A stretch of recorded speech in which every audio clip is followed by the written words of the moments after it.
everyone, Alexis here, and I just got some grocery shopping done, and I wanted to show you kind of what my normal haul is when I do my groceries. I tend to buy the same things most weeks and just kind of use them differently in different recipes. And so today I'm going to show you, how each of the foods I have here fit into your container system, and give you just some tips basically when you're going grocery shopping. Obviously we have this awesome list of foods to follow. So you have your grocery list. You can check your program materials. If you're in a challenge group, you can check the file section. We have great lists that you can print out. Your grocery list is right there for you. So my suggestion to you before you get started, before you go to the grocery store, is to look over that list and customize it to your tastes. I don't know about you. I mean, I'm a protein girl, that's for sure, but I am not a fan of sardines. So that one gets crossed right off my list. So go through that list, customize it to your tastes. Obviously, when it comes to vegetables or just healthy eating in general, we kind of want you to try some new things. It's a good thing. First, my favorite container is the red container. This is where we put our proteins. And we don't count calories, we don't count macros, we count food groups. And that's what makes this program so simple and so easy. It's something you can just do forever. Once you've done a few rounds, you sort of know like what you need. I don't often, unless I'm really trying to dial in my results, need to be remembering, tracking exactly how many portions I've had, because I sort of have just memorize it. It's kind of become natural to me to eat protein most meals of the day and this many carbs, those kind of things. So you will see, it will get easier for you, trust me. But I know it's kind of daunting right now. I felt the same way. So we're gonna try to make it easy. So here's the proteins. Here are some of my favorite proteins. Eggs, obviously, super easy one. Hard-boiled, scrambled, mix it up, put it in an omelet with veggies in the morning. My go-to snack a lot of days are hard-boiled eggs. So these are hard-boiled. I'll grab two of these as a serving. There are some foods in the food list that you can't really measure in the containers, and so you'll see next to them the appropriate serving size. So hard-boiled eggs are regular eggs with the yolk, because the yolk is actually where all that good stuff is. Trust me, I love my egg whites too in certain instances, but that yolk has all the good stuff in there. But 2 eggs is 1 protein serving. So a lot of times I'll just have 2 eggs as a snack, 2 hard-boiled eggs. We do a lot of ground turkey in our house. We do, red meat too. The red meat you'll see is on your list. So this is a top sirloin that we like to do. So, you absolutely do not have to use organic. I choose organic for me and my family, but you absolutely do not. It is not required. What we do recommend is to find, lean cuts of meat. So when you're doing red meat, try and find that extra lean, especially the ground beef, try and find that 93% or leaner cuts, those kind of things. Here's another option for your protein. Greek yogurt. Regular yogurt's fine too. You want to go with plain because those flavored ones tend to have lots of sugar. You can sweeten these naturally with just fruit. That adds a lot of sweetness. You could add a little bit of stevia to it. That would be fine too on this program. So Greek yogurt is a great protein source as well. Cottage cheese is another one. I do also, one of my shortcuts are egg white. It's in a carton. I like to do lots of quiches, and I like to put these in there with lots of veggies and those kinds of things. So I'll do those too, just to mix it up so I'm not having a ton of just hard-boiled eggs every day. Sometimes I mix it up with these. And here's just a sample of something I have made. I posted this on my Facebook page the other day. This is like a chicken fajita recipe. I did it in the crock pot. It was super easy. And I will share exactly how to, figure out how many servings are in that, because there's all sorts of foods mixed in there, and I'll share some tips on that. But this is shredded chicken and some veggies in there. That's it. A little bit of salsa. Boom, done. So those are your protein options. Oh, obviously, last but not least, Shakeology. This is my #1 go-to protein every single day. for 4 years. Amazing stuff. I have it for breakfast every morning. Add lots of goodies to it. We'll be sharing lots of stuff about that. But Shakeology is one of your proteins. Next, I'm going to talk about vegetables. Those are easy. You put vegetables in here. Chop them up. You can do them raw or cooked. Measure them in here. Obviously, you know, if you measure them raw and then you cook them, they're going to shrink down. It's amazing. You can cook like this much spinach and then it turns into that much. But so, you know, that's it's sort of self-explanatory. Just go by the list. Again, customize it. Try and add in some new things. And let's see, baby spinach, one of my go-tos. I buy tons of this every day because I like to put it in my shake every day because I tend to have a harder time getting my veggies in. So I freeze a bunch of spinach and then I put a big handful in my shake every day and then I get one of my veggies in first thing in the morning and I'm awesome. You can't even taste it, I promise. So let's see, a couple good things. Here's a shortcut I like to do for my kiddos. This is corn. Frozen corn, I just wanted to point out when you're grocery shopping. So here's frozen corn. I take it out of this and cook it in glass. You don't want to cook anything in plastic in the microwave. So pop it out of there, put it in a little glass bowl with a tiny bit of water. It cooks in the same amount of time. So you don't need to use that plastic because it's not good for you. Here's the thing I want you to look at. So I was laughing at the grocery store today because there was a package of hash browns called Simply Potatoes. And just for fun, I turned it over. It had like 15 ingredients. I'm sorry, that's not Simply Potatoes. It's potatoes and a bunch of other junk, for lack of a better word. So start reading your labels because yes, you have this food list, but we also want to pay attention to making sure that we're getting the best choices when it comes to, you know, what foods we're choosing. So with this corn, you just want to make sure it doesn't have a bunch of additives. So ingredients, corn, boom, you're good. So, you know, it doesn't have any added sodium. You can see, you know, the sugars in there you can know are natural sugars from the corn. So it's not a bunch of added stuff. So pay attention to your labels. Watch those ingredients. You know, when you get into the carbs and stuff like that, that's where it's going to be extra important. Canned, jarred foods, those kind of things.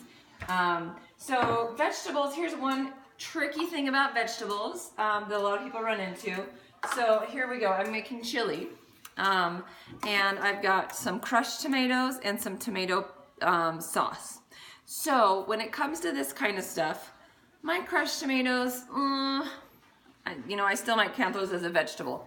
However, when you get stuff like tomato sauce, salsa, it depends on the sugar content. If it's real low sugar, I don't really count it, but like pasta sauce, those kinds of things, you actually want to count those as one of your purple or fruit containers. Not, yes, some people think, you know, say tomatoes are fruit. That's not the reason why. The reason is because when a tomato is pureed and turned into sauce, you can fit a lot more into one of these containers than you could if it were a chopped up tomato. So you can imagine, you know, I could probably fit like almost a whole chopped tomato in here, but I could probably fit 2 pureed tomatoes into one of these things too. And so fruit being a higher sugar content, when you have more tomatoes, it's going to be more sugar, natural sugar, but it's more sugar. So we do count it as one of our fruit servings. So just keep that in mind and you'll see that on your list. Let me actually look real quick where it says on the fruits. It says salsa. 1 cup of salsa is a fruit. Tomato sauce. Yep, tomato sauce is counted as a fruit. Yeah.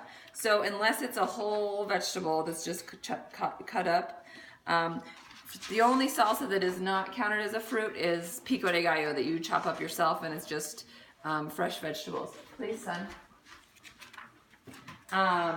So moving on to fruit.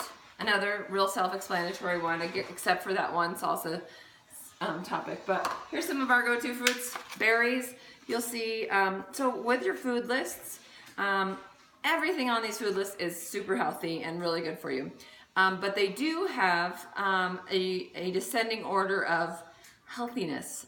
So at the very, very top is going to be the best, absolute best choices. Those are the ones that are highest in nutrition, probably lowest in sugar, highest in you know, vitamins and fiber and those kind of things. So you know, probably lower in calories too. Again, we don't count calories, but so you'll probably see strawberries on the list above bananas because bananas tend to be high in carbs. Strawberries do not. Again, look at your list to see how to measure them. Most of the fruits you just cut up and measure in your cup. Bananas, it's half a banana is a serving. And you will learn all this and you'll remember. So, so those are your fruits, and ta-da! Most people's favorites. I'm going to turn it so that you can see my grains here. Grains are a lot of options. We have a lot of them in our house. I'll share my go-tos. I don't do a lot of breads and stuff. My go-tos are sweet potatoes and steel cut oats and brown rice. Those are like the three main grains I eat. Here's another question. Why the heck is this one so small compared to this one? Why the different serving sizes? And so this is why this program's so cool, because this is all stuff that, like, you know, nutritionists would teach you basically, but it's right here for you, all laid out, and you know, we'll explain it to you. But basically, obviously, vegetables have so many vitamins, so many nutrients, and grains, they really don't. So, you know, and they pack a bigger calorie punch. And so, you know, we basically don't want to overrun our daily nutrition with a bunch of carbs. And that's a big adjustment for a lot of people, because the yellow container tends to be one of the smaller ones, and the fewer, you get fewer than most. So, but it's a good thing. So, and you know, we want to stick with lots of greens and purples for our good carbs. So anyway, so back to the carbs. Beans are another go-to in our house. I forgot I do eat a lot of beans because I love to make chili. I'm going to be making chili tonight. And that's the one I'm going to use to show you how to figure out all the portion sizes, because obviously it's a big smorgasbord of ingredients, and then how do you know once you're eating it what you're getting? So I'm going to share that. Here's another good one, granola, that I want to share a hint about.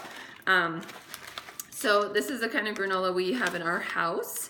I don't eat a lot of it, but you know, my kids like it. My husband might have it with yogurt.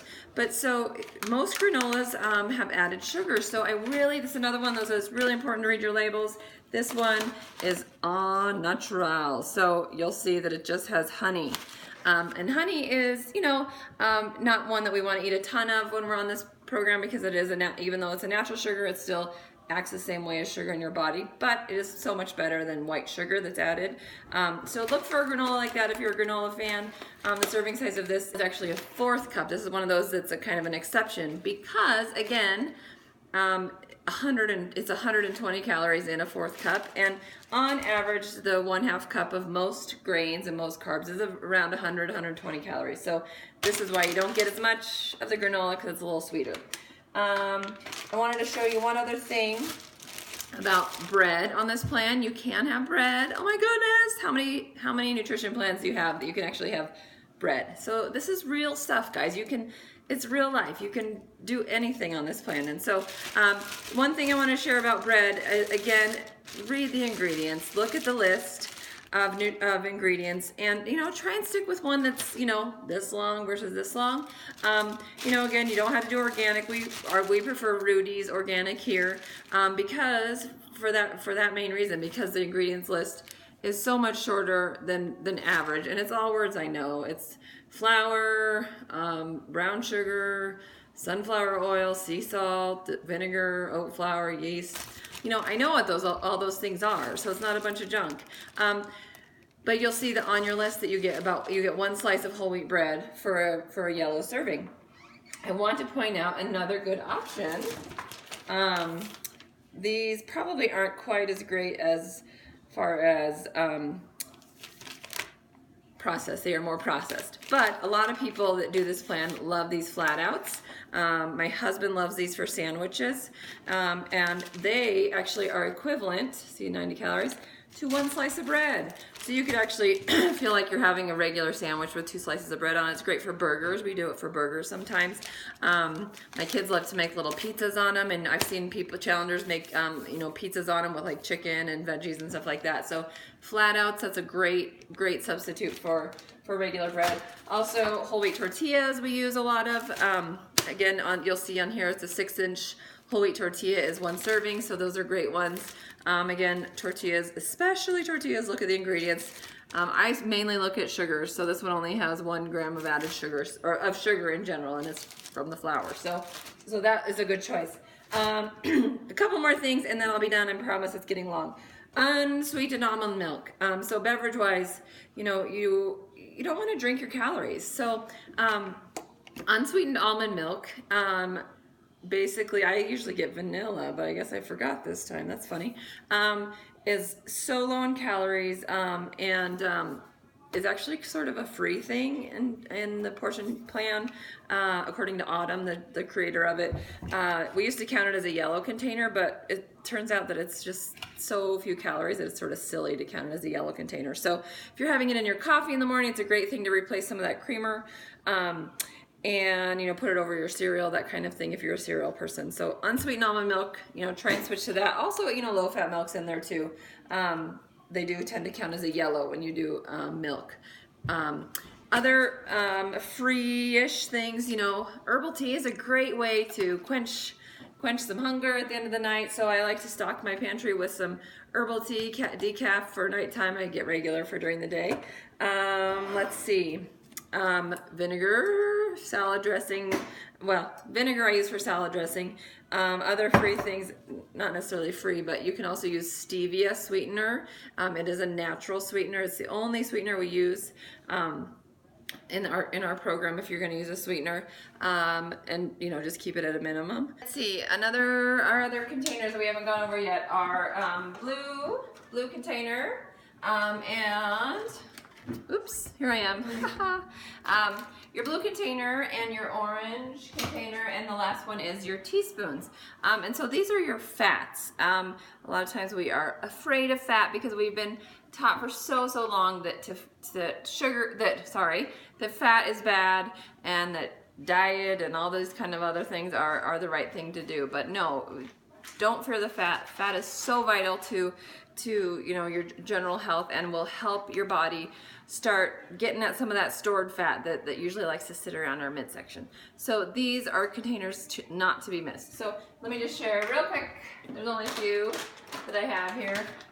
Coconut flakes. I actually don't use these yet. I bought them recently to make in like a Shakeology ball recipe, but I have not used them yet. But a lot of people love them. So they're kind of just a good filler, sometimes really good to replace oats in recipes if you're trying to go lower in your carbs or you don't have any yellow servings left. Also raw nuts, so almonds, these are sliced almonds. I love these on my salads. I also do a lot of whole almonds. Those are kind of my go-tos for the blue. Other real common ones are avocado is one of the best ones you can have. Avocado is super good, healthy fat for you. And then hummus is another good one. So hummus actually comes from a bean of sorts, but it's a chickpea. But it also, you know, is made with olive oil. So again, this is one of those things. So when you get stuff that's a little bit more processed and packaged, please look at the ingredients. So I looked at 2 hummuses at the grocery store. One had sugar. Why? I don't understand. This one does not. So again, you don't have to do organic, but this was one I like, just basic hummus. And it's great for veggies. You know, it's good to replace like mayonnaise on a sandwich, that kind of thing. Let's see, your orange container.